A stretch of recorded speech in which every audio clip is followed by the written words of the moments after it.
ದೇವಿ ಲಕ್ಷ್ಮಿಯನ್ನು ಸುವರ್ಣ ರಜತಸ್ರಜ ಅಂತ ಕರೆಯಲಾಗುತ್ತೆ. ದೇವಿಯನ್ನು ಸುವರ್ಣ ರಜತಸ್ರಜ ಅಂತ ವರ್ಣಿಸುವುದಕ್ಕೆ ಕಾರಣ, ಸುವರ್ಣ ಅಂದರೆ ಬಂಗಾರ, ರಜತ ಅಂದರೆ ಬೆಳ್ಳಿ.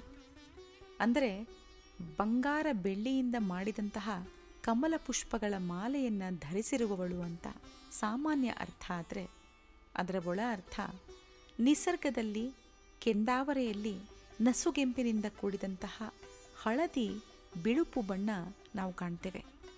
ಇಲ್ಲಿ ಸೂಚಿತವಾಗಿರೋದು ಅದೇ.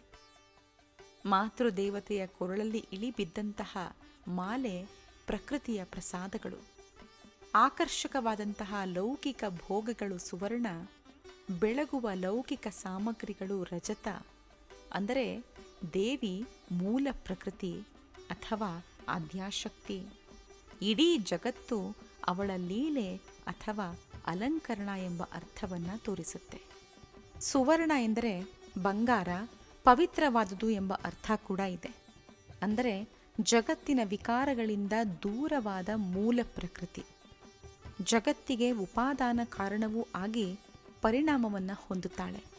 ಆದರೆ ಈ ಪರಿಣಾಮಗಳು ಪ್ರಕೃತಿಯ ಪ್ರಸಾರಗಳಲ್ಲಿ ವಿನಃ ಮೂಲ ಪ್ರಕೃತಿಯಲ್ಲಿ ಯಾವ ವಿಕಾರವೂ ಇಲ್ಲದೆ ಪರಿಶುದ್ಧಳಾಗಿರುವವಳು ಎಂಬ ಅರ್ಥ.